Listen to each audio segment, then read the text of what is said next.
Olá! É muito comum durante as palestras que realizamos pelo projeto Vida Sem Dívidas, pessoas nos perguntarem: mas o financiamento da casa e do carro podemos fazer? Não é um bom negócio? Vamos falar um pouco sobre essas questões nesse programa. Seja bem-vindo! Esse é o Finanças na Bíblia.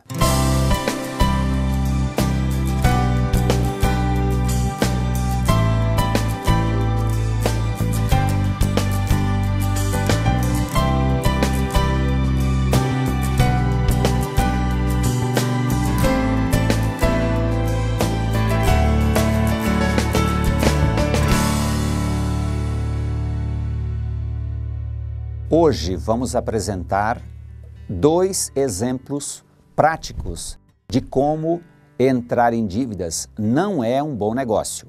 É claro que, como cristãos, nossas decisões jamais devem se pautar em fazer ou deixar de fazer algo pensando apenas nos resultados. Se verdadeiramente cremos em Cristo, nossas vidas devem se basear na vontade de Deus e no senhorio de Jesus. O apóstolo Paulo nos orienta nesse aspecto de maneira muito clara. Pois nenhum de nós vive apenas para si, e nenhum de nós morre apenas para si. Se vivermos, vivemos para o Senhor, e se morrermos, morremos para o Senhor. Assim, quer vivamos, quer morramos, pertencemos ao Senhor. Por esta razão, Cristo morreu e ressuscitou para ser Senhor de vivos e de mortos. Ao tratarmos sobre finanças, cremos que a Bíblia é contundente ao afirmar que não devemos fazer dívidas. Este princípio se estende por toda a Escritura. Poderíamos citar vários versículos que nos ensinam dessa forma.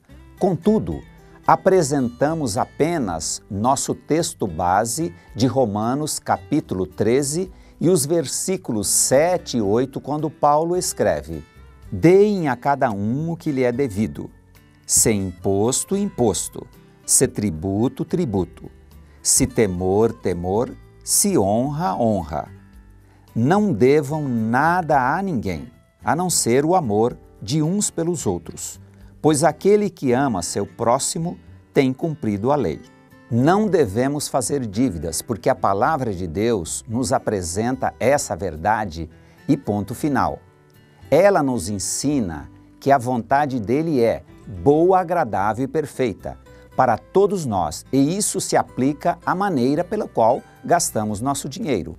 É claro, principalmente em nossos dias, que os argumentos contrários a essa posição, inclusive por parte de muitos cristãos, são fartos. Entretanto, e enfatizando a vontade de Deus, sempre será o melhor para o ser humano, em qualquer lugar, não importando também o tempo no qual estivermos vivendo. Todavia, como para algumas pessoas os ensinos bíblicos não são suficientes, vejamos duas situações nas quais muitos brasileiros têm investido seu dinheiro na casa e no automóvel próprios. Bens que nos são permitidos, sem dúvida. Não é esta a questão.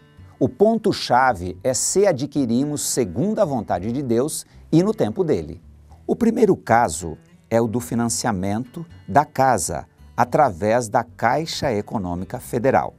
Esse exemplo pode ser comprovado no site da Caixa, em um simulador oferecido pelo banco. Para comprar um imóvel no valor de R$100 mil, você vai precisar dar uma entrada de R$20.270 e irá pagar uma prestação média de R$456.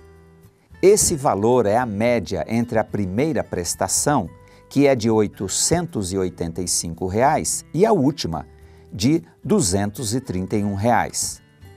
O tempo do financiamento é de 20 anos. O valor pago seria de R$129 mil. Os juros pagos ao final do período podem até não ser tão elevados, mas ainda assim você estaria pagando juros. Outro grande problema é o tempo que você vai passar devendo. 20 anos, algo a ser considerado. Vamos admitir que você escolha não fazer o financiamento, ou melhor, a dívida. Uma outra possibilidade seria a de guardar o dinheiro. Para isso, poderíamos pensar em duas alternativas.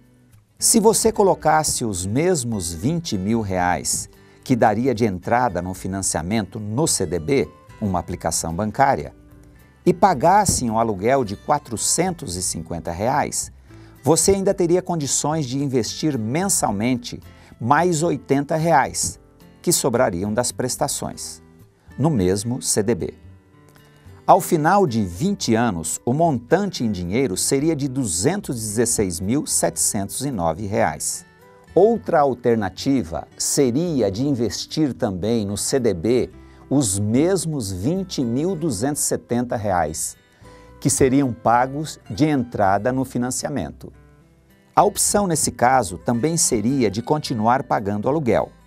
Ao final de 20 anos, você teria em dinheiro R$ 129 mil, valor que lhe daria, no final do período, uma renda mensal extra de cerca de R$ 1.000.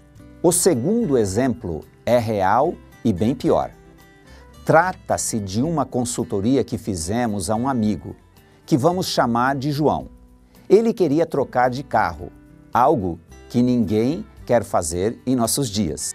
Para comprar um automóvel Honda Civic no valor de R$ 50 mil, ele tinha a proposta de dar o seu carro ano 2004 avaliado em R$ 30 mil como entrada. Depois, assumiria uma dívida de 55 prestações mensais, equivalentes a 4 anos e meio, de R$ 868. O valor pago ao final seria de R$ 77.740. Não é necessário ser um economista para entender que esse negócio seria péssimo. A melhor alternativa, novamente, seria a de não entrar na dívida, mas poupar e esperar, obedecendo assim o princípio bíblico. Uma possibilidade seria de investir os mesmos R$ 868 mensais no CDB. Ao final de 3 anos, o valor acumulado seria de R$ 34.763, valor que, somado ao seu carro, R$ 24 mil, seria suficiente para comprar o carro à vista. Outra vantagem seria a de investir, partindo do princípio que se ele tivesse feito o financiamento, iria ter que separar R$ 868 todo mês. Se ele tivesse poupado esse valor por 3 anos, como no exemplo anterior, ele compraria, como vimos, o carro à vista e ainda assim poderia continuar investindo os mesmos R$ 868 no CDB por 1 ano e meio. Ao final, além do carro, ele teria em dinheiro mais R$ 16.441. A terceira opção, para não se afundar na dívida, seria de comprar um carro com 1 ano de uso. Pesquisas mostram que um carro zero tem, em média, uma desvalorização de 15% ao sair da agência. No caso do João, isso seria possível, pois ele tinha R$ 15 mil aplicados na poupança. Se durante 6 meses ele investisse os R$ 868 mensais que iria pagar no financiamento na mesma poupança, poderia comprar um carro no mesmo modelo no ano 2008, pelo valor de R$ 50 mil. Bem, esses são apenas alguns exemplos e alternativas para, em obediência à palavra de Deus, evitarmos as dívidas e todo o transtorno que elas causam. O seu caso pode ser outro, contudo, a saída sempre será a mesma: não entre em dívidas. Coloque seu sonho, desejo ou necessidade diante de Deus. Obedeça a sua palavra e descanse em sua soberania e vontade. Ele sempre terá a melhor opção para a sua vida e de sua família. Graça a todos.